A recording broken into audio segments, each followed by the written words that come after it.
oversight agencies, the Office of the State Comptroller, the Attorney General, state agencies.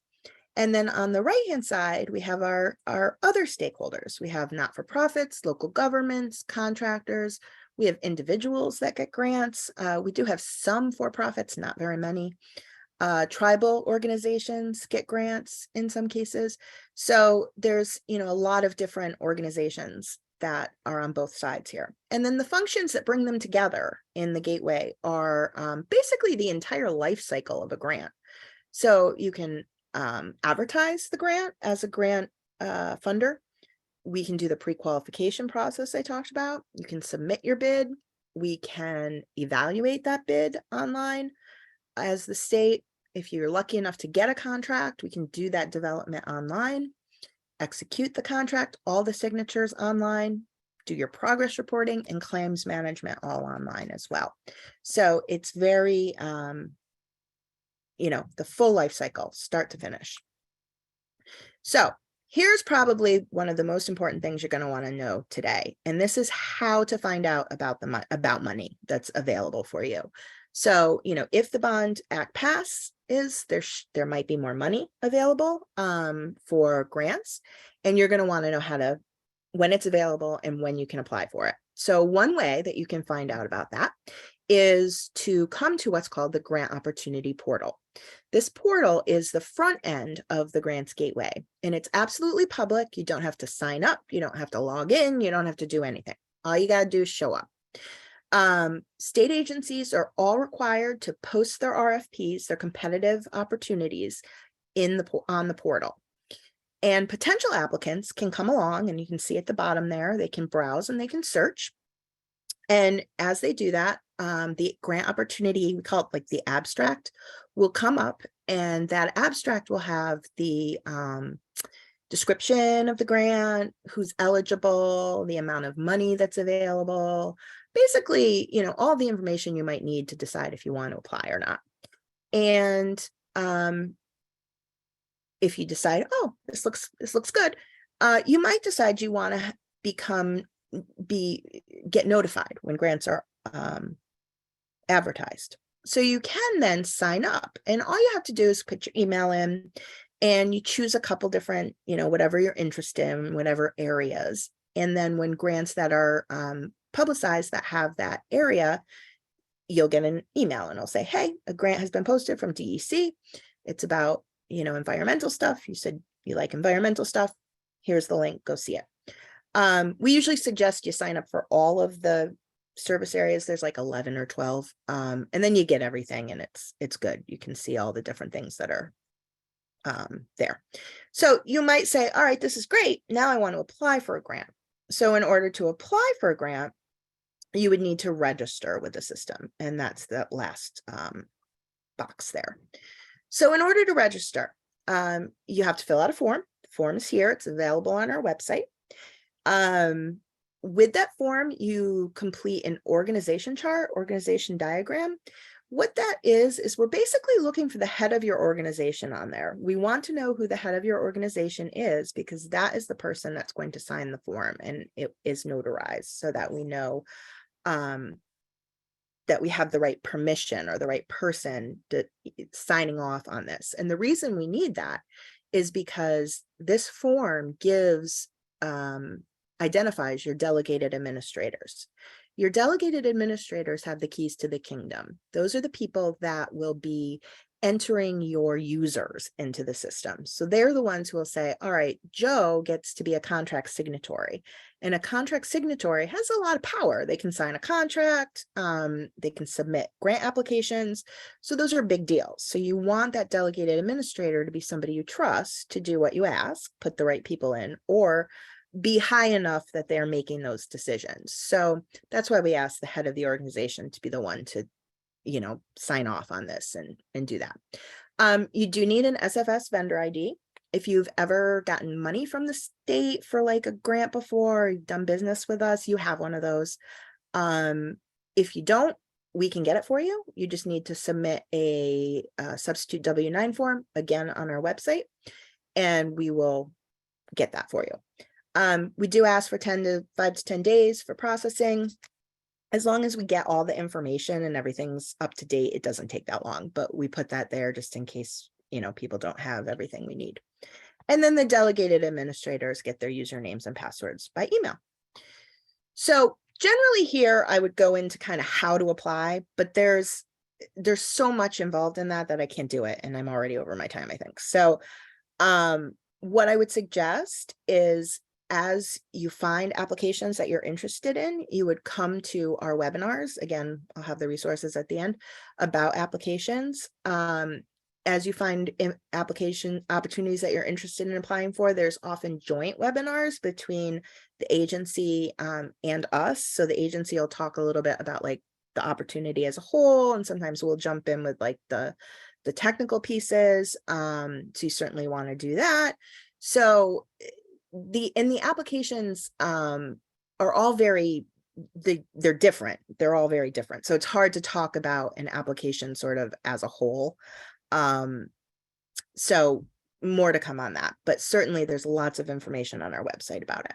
So quick shared accomplishments. We've done a lot of business in 10 years is basically what this is getting at. We have a lot of state agencies. We've done over 500 RFPs. We've had 18,000 applications, 20,000 contracts. I think there's $20 billion that have gone through in funding. So we've been busy, and we thank all of our partners with, all of our vendors have helped do this. I mean, they've been great. So we thank you. Okay. So next steps, we are moving, now that I've told you all about the gateway. In the next year, we will be moving into New York State's statewide financial system. We are doing that. It was always kind of the idea. The statewide financial system is the New York State enterprise system for finance. So it would make sense that finance and grants would be together. When we put up the Grants Gateway 10 years ago, the statewide financial system was not ready yet for us at that point. So we really couldn't go in there at that point. So this was kind of what we were going to do until we got there. So now we are working on moving over into there. We have some great stuff coming, some increased, better interfaces, more usability, stuff we've learned from the last 10 years that we're going to make better in SFS. So we're working on that, currently as well, but there's more to come on that. We don't really have to worry too much about that just yet. Here is a whole bunch of links. Since I talked about registration, here is the registration assistance, but also there's a bunch of links here for different resources. All of these go to our website, so you can look through our whole website. There's different pages for each function that you can do in the gateway. But most importantly, here's our help desk support. Call them, email them. They're great. I oversee them. You always can ask for me too if you call or email, and it'll get to me. So thank you. We'll get questions in a moment, and I'll turn it back over and we'll hear from Susan. I'm stepping in for Julie. She graciously, this is Simon Skolnik. I was originally scheduled to host this, but I got caught up in a prior meeting that went overtime. So Julie stepped in at the last moment and introduced Kristen. And by the way, Kristen, if you can stop screen sharing, I would appreciate it. And I'd like to introduce our second guest. That's Susan Pepe. She's a grants coordinator at New York State DEC's Hudson River Estuary Program. I'm particularly excited by this presentation because from what I've been told and what we've asked for is she's going to lift the curtain behind the scenes and actually provide all you folks with a look at what the reviewers are looking specifically for when you put in a grant. So having that introduction, Susan, the floor is yours. Thank you, Simon. Yes, I hope that this look behind the curtain is going to be helpful for everyone. Good afternoon. Now that we have had a great introduction to the Grants Gateway from Kristen, we're going to move into what grant reviewers look for in applications. And so hopefully you can get the most out of all that hard work that you put into your submission. Okay. I'm going to be covering two main points today.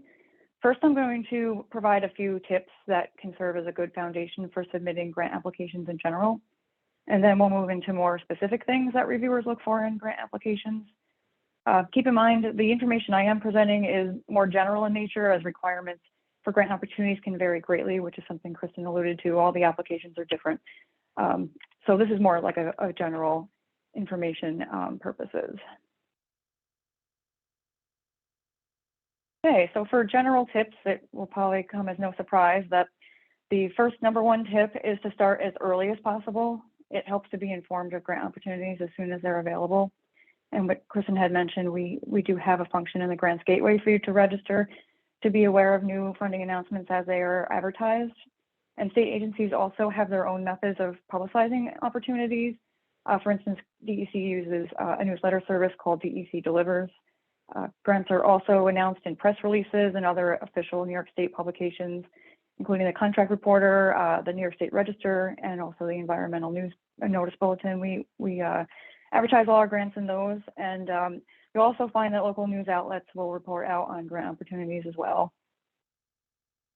The next key thing to do is to be very thorough in your review of the solicitation and be familiar with all the requirements in the request for application, such as eligibility requirements, key dates, project objectives and types, allowable costs, and including any match commitment. A lot of our grants require match. This is also where you will find detail about the evaluation and scoring criteria, so you have an idea of how the reviewers will rate the application. We do get pretty specific on the scoring system in the request for application, and I'll also dive into in a few minutes more deeper into like what the reviewers are actually looking for. Okay, you're going to want to refer to any posted FAQ to see what questions have been asked. We post FAQ in the Grants Gateway, and that hopefully will clarify some uncertainties you might have about requirements. Of course, if you still have questions and if something's not clear, we always include contact information in the solicitation, and you can reach out to that person to ask any questions you might have. You want to make sure that you familiarize yourself with the application submission system, which of course in our case is the Grants Gateway. And you should also be familiar with any other technical requirements for submitting the application.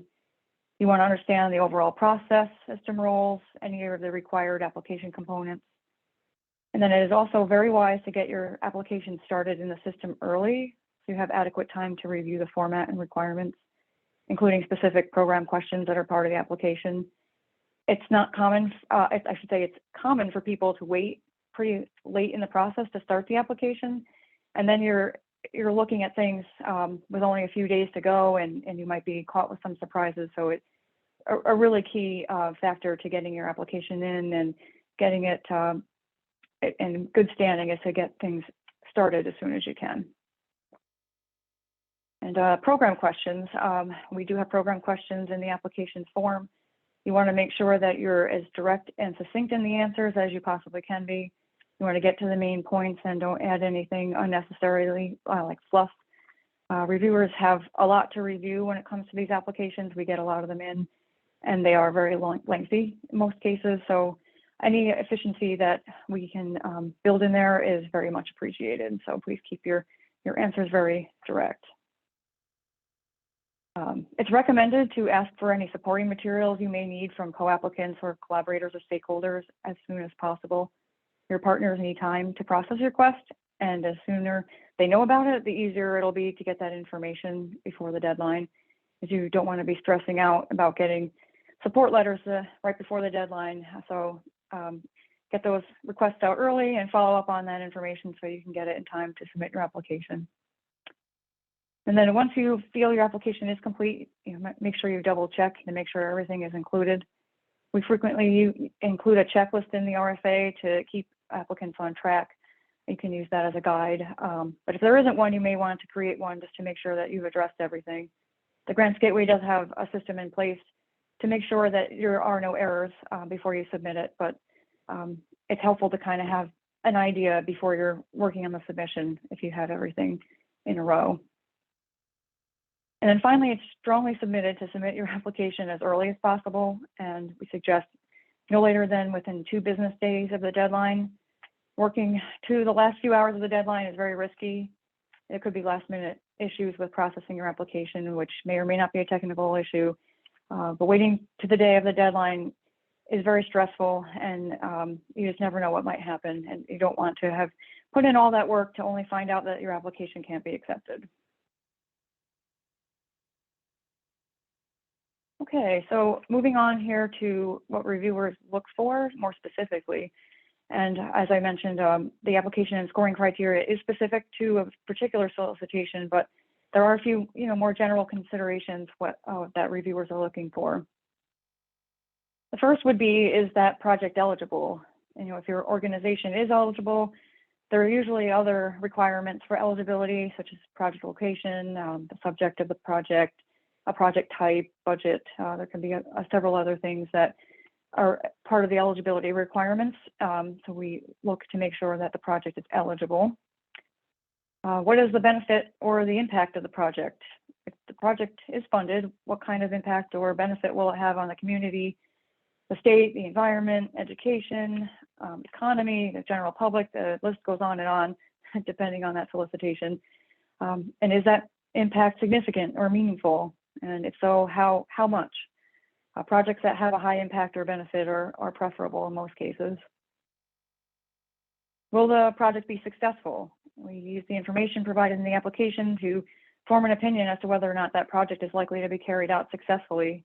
We want to make sure that if we're funding a project, that it comes to fruition. Is that project realistic? You want to make sure that you reinforce how you're going to make that project succeed. Is the work plan and timeline feasible? What are the deliverables or expected outcomes of the project? You want to make sure that the project and its schedule are reasonable. Anything that seems unrealistic to reviewers are red flags. You want to make sure that everything is something that you can achieve. Is the project building on prior work or perhaps setting the stage for future projects? Reviewers will look forward or favorably on a project that is taking prior efforts to the next level, or if it demonstrates that a project will open doors for future opportunities. Does the project engage the public? How does the public benefit from the project? Projects that engage or inform the public are desirable. Public funds should benefit the public and the quality of life in a community. Is the applicant committed to seeing the project through? Reviewers will gauge a level of commitment the applicant has to complete the project. If you include broad statements about how your commitment is, if it could be seen as wishy-washy if you're not very specific. So it's best to include specific language that communicates a realistic commitment to the project. Is there adequate support in place for the project? And that can include government, citizens, key stakeholders. Has the support for the project been demonstrated in the application? Among words, we also are looking for letters. Letters are valuable to documenting commitment of stakeholders, and reviewers will take an inventory of the letters provided. And they'll use that to see if the support is great, adequate, lacking. You want to make sure that you get letters from all relevant stakeholders. If something's missing from someone, it could just be assumed that support isn't there for the project from that entity. So you want to make sure that you have everything documented, and perhaps if you're not able to get something, you might want to include something about why you weren't able to. And then just a quick note on those supporting materials, we do frequently see template type letters where an applicant might share, this is the type of form letter we want you to use, which is completely okay and fine, but letters are written individually. You can see that, and they do stand out to reviewers. And last on this slide here is, are any permissions needed for the project? And that could be landowner permission, perhaps there's permits that might be needed. And if these aren't addressed appropriately in the application, they can be deal breakers to the project success, and the reviewers will be looking for that. Oops, okay. And what reviewers look for continued here, okay. Does the project engage the funder? Should it or shouldn't it? Will it require agency or program staff time? Workload of the agency and any program staff can be a consideration when reviewing the applications. The reviewers will be considering what their staff commitment will need to be. The solicitation will probably be more clear about the level of what we're expecting to do with regard to project management. You want to make sure that you understand that when you submit your application. Does the applicant have skills and experience needed to complete the project? Are they engaging with consultants or other stakeholders that have experience? You want to make sure that you clearly communicate the players in the project and their roles. So it's understood that if a project is going to move forward, these are the people who are working on it, and hopefully they have experience in that area. And then moving on to the budget, which is a main piece of the grant application. And when we look at that, we want to make sure that the budget is reasonable and is it cost effective. And a key statement here is the project good use of state funds? Are costs eligible or ineligible? Do we see any erroneous costs in that budget? Does it look inflated? Is documentation substantiating the costs required? And even if it's not, has it been provided to justify the costs? Sometimes we make those documentation for the budget optional, but we do recommend if you do have documentation substantiate costs, it's recommended to submit that if it is available, because then it does give it extra insight for the reviewers as to what you're asking for in the budget. And then finally, we're going to address match here. Match, is it required? Does the application meet the requirement? Maybe it exceeds the requirement. We do often see large match contributions, and contributing a large match isn't necessarily a good thing. It can look unrealistic to reviewers, and there could be concerns about whether the match commitment will be met. The main goal with match is to demonstrate that the applicant has a financial stake in the project. So keep that in mind when you're proposing your costs. You don't want to make it too much. You do want to meet that requirement. But if there are different parameters for making it more cost effective to include additional match, which we tend to do, you will want to perhaps entertain contributing additional match, but just don't make it so much that we might be concerned that we wouldn't be met if we fund the project. Okay, well, that concludes my part of the presentation, and I hope you found the information helpful, and we're going to be taking questions at the end. Okay,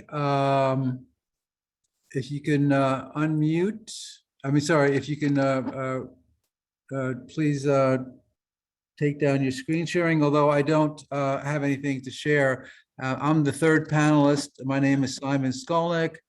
Again, I guess I don't have it on speaker view, because that's what I tell everybody, put it on speaker view. I do. Okay, so I'm Simon Skolnik. I'm the president of NYSAC.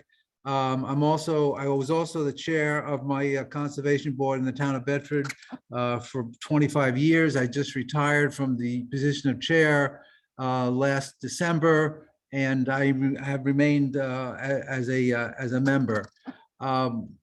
I just tell you a little anecdote before I start my talk on how a local community interacts with the Grants Gateway, and that when I was talking to Kristen about appearing on it, she was very concerned that we would have someone, I don't want to use the word trash Grants Gateway. I don't think she meant it that way, but we promised her that we'd only have people that were supportive of her, and we've delivered. The morning workshop had Julie Noble, who probably is one of the most prolific grants obtainer of any community in New York State. And I'm not in her league, but I do have some interesting information on my town's experience. And by the way, I have to say, with Grants Gateway, I personally have had 100% batting average with them.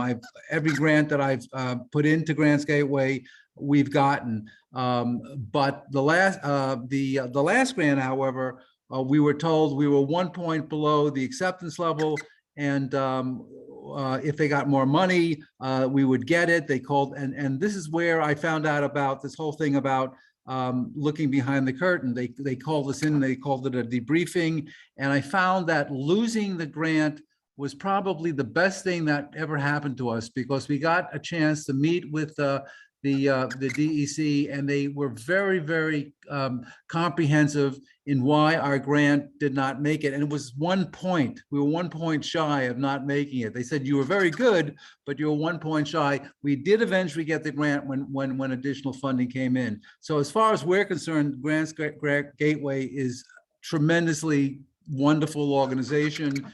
And I'll talk to you about some of the issues that we had with it. So as I said, I was the chair for I guess almost 25 years, and always had wanted our town to get grants. And we don't have a professional grant writer. The reason that the town gave was they said, well, by the time the grant writer understands all the issues they need to know about a grant, you could do it yourself. So we finally, one of the members of my conservation board said, I'd like to go after a grant for getting a tree inventory done in our town. And I said, okay, I'm 100% behind you. I will help you.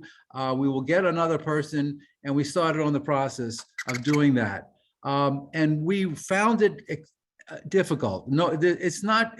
And again, this was 5 or 6 or 7 years ago. So things have improved since then, but we did find it difficult, but it wasn't impossible. And I'll put it in the context of the platform that you're sitting on right now, Gather Town. People have said to me, oh, this is impossible. This is impossible. But let me tell you something. If you do it, if you put a little homework into it, these things are not made to fail. They're made to be successful. And Grants Gateway has designed it to be successful. It just needs some concentrated effort to basically understand what they're looking for and give it to them. Now, we were successful at our first go around with them for our tree inventory.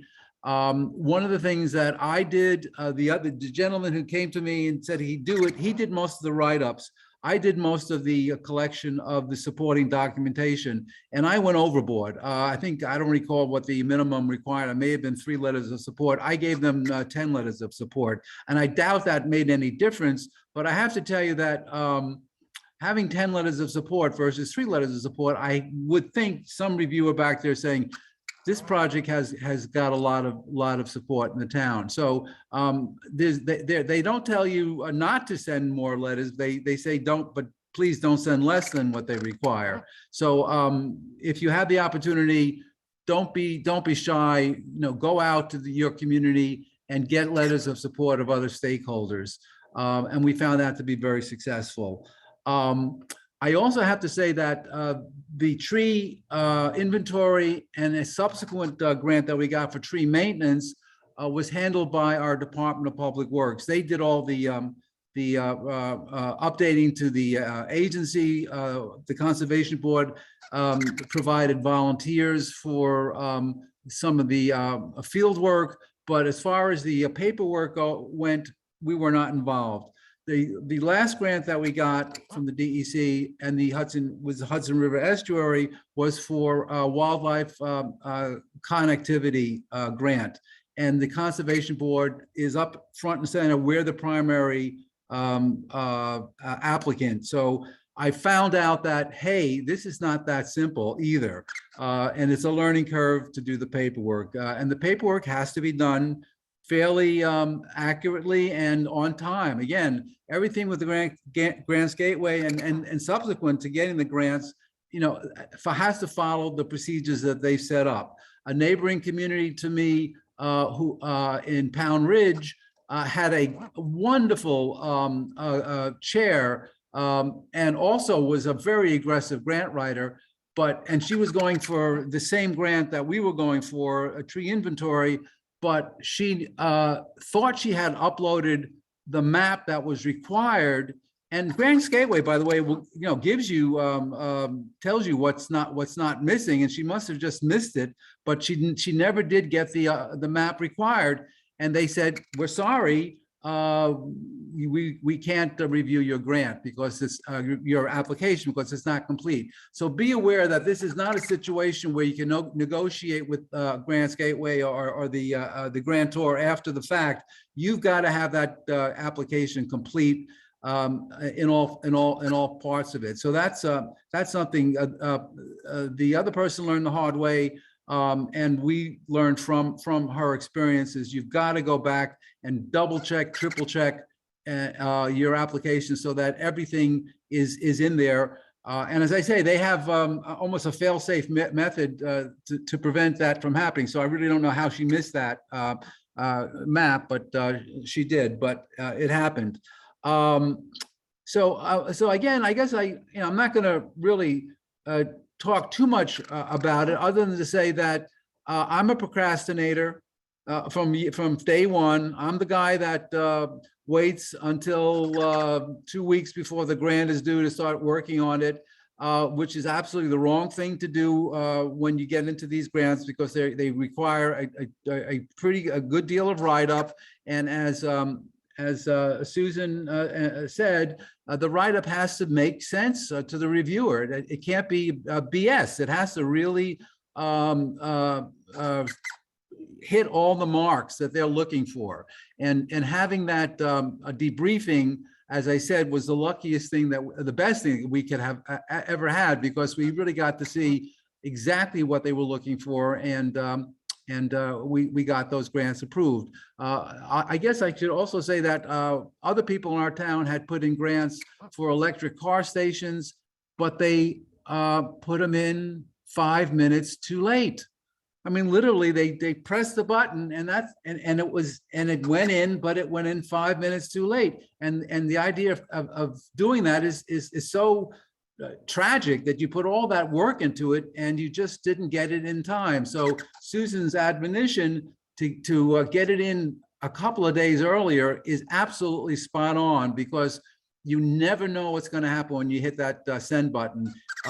It could come back to you and say there's a problem with your application, and if you're waiting to the last minute to do it, you have no buffer time. So I guess to sum it up, to say is Grants Gateway is a excellent mechanism for getting funding from the state of New York. We anticipate, hopefully, that I'm talking about from my town now, that the Environmental Bond Act will pass, because that will be putting in a tremendous amount of funding for projects that we specifically want to see done locally. And if it's all going to be funneled through Grants Gateway, this is the time to start looking for grants. Start low if you don't want to. Oh, and one last thing, I have to say this. Grants on the surface of it are a no-brainer. No, the town gets so-called free money, but don't make the mistake that we made, in that we didn't really consult with the town board about this. We thought the tree inventory is such a great opportunity to do this. We had just a superficial conversation. And so when we finally got the grant, all of a sudden we got the say, well, hey, wait a second, what kind of liability does it put the town in? Things like that. In the end, it all worked out. But I cannot stress how much you need to make sure your town, village, or city council is on board with the grant. Free money is not free if it's not wanted. So definitely check in with your town beforehand, or your municipality beforehand, before you put any grants. All right, I'm finished with my presentation. I'm also the so-called host of this for questions and answers. I'm looking at chat. My chat shows no questions. So I'm going to, I guess, start the ball rolling, and I guess ask Susan, what was, if you were to pick out one element in someone's preparation for putting together a grant, what would that one element be?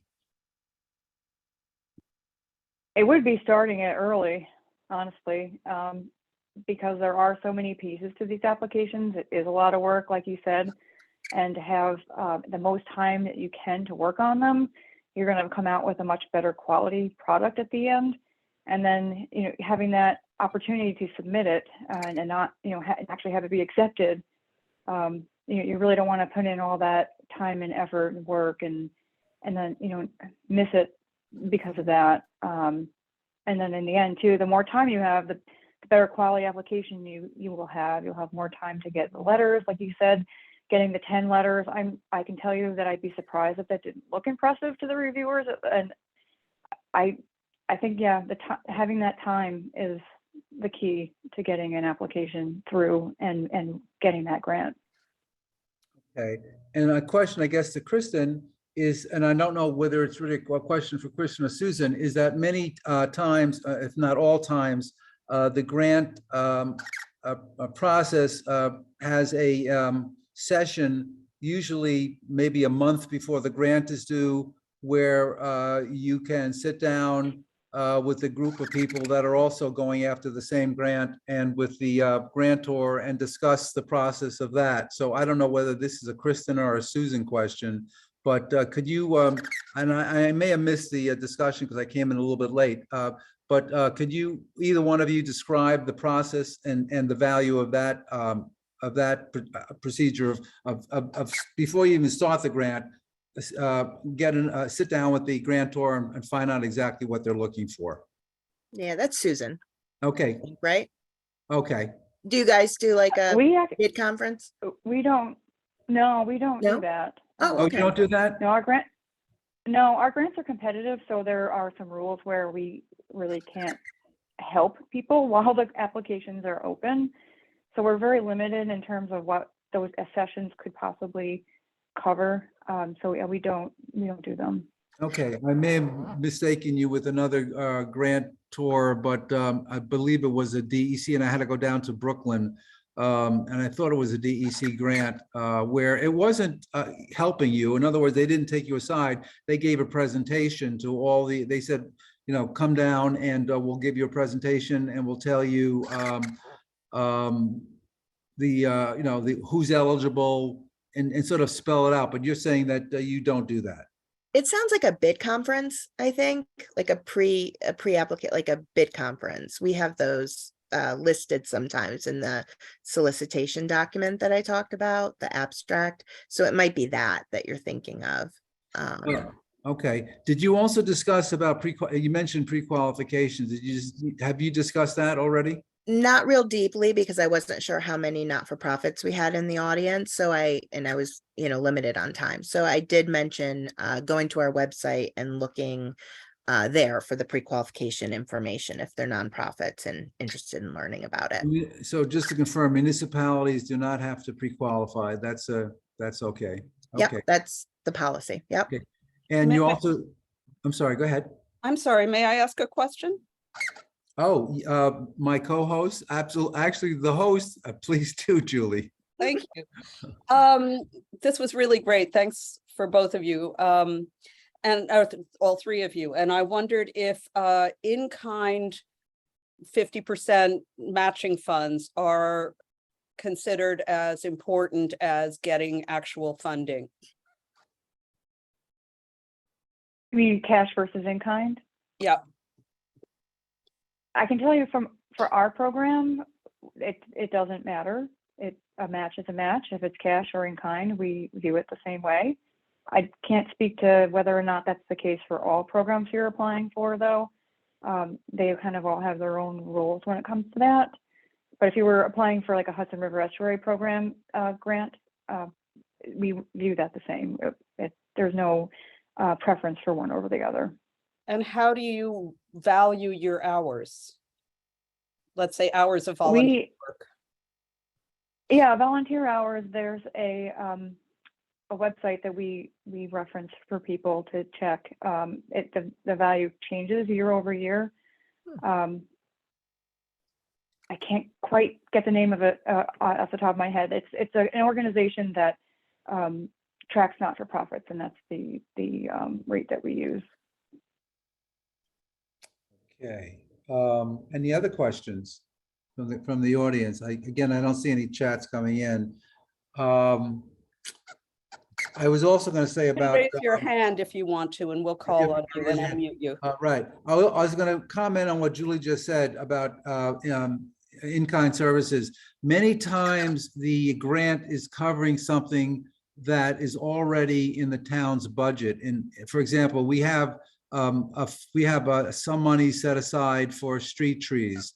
So in the case where we got a grant for maintenance, we had money set aside for maintenance. So that money, rather than getting it put into the grant, we offered that up as a matching fund. We said, okay, we'll if the grant is for $50,000, we'll and we have to match it whatever 20%. We have to match $10,000. We'll take $10,000 out of our budget, and we will match it for this project. And that's one way of doing it, besides in-kind services. But so that only works if you have money in your budget set aside. Obviously, that money is not going to where it was originally assigned. It's going to this grant, but it for the town's purposes, it works. So that's how we did it in Bedford.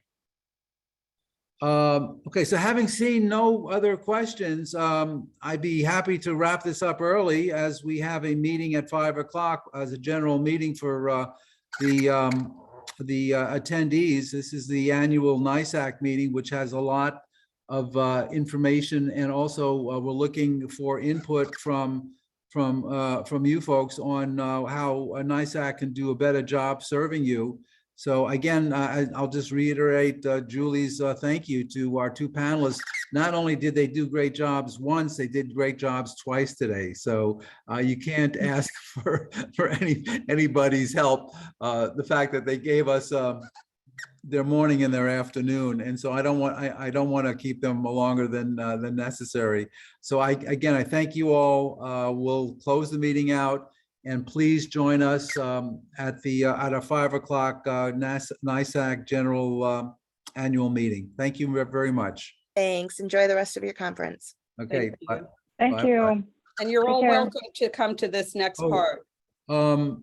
Yes, I see the chats are all thank you. So that's great. Okay, Thanks. you bet. Take care. Wonderful. All right. All right. Bye-bye. Bye-bye. Bye-bye.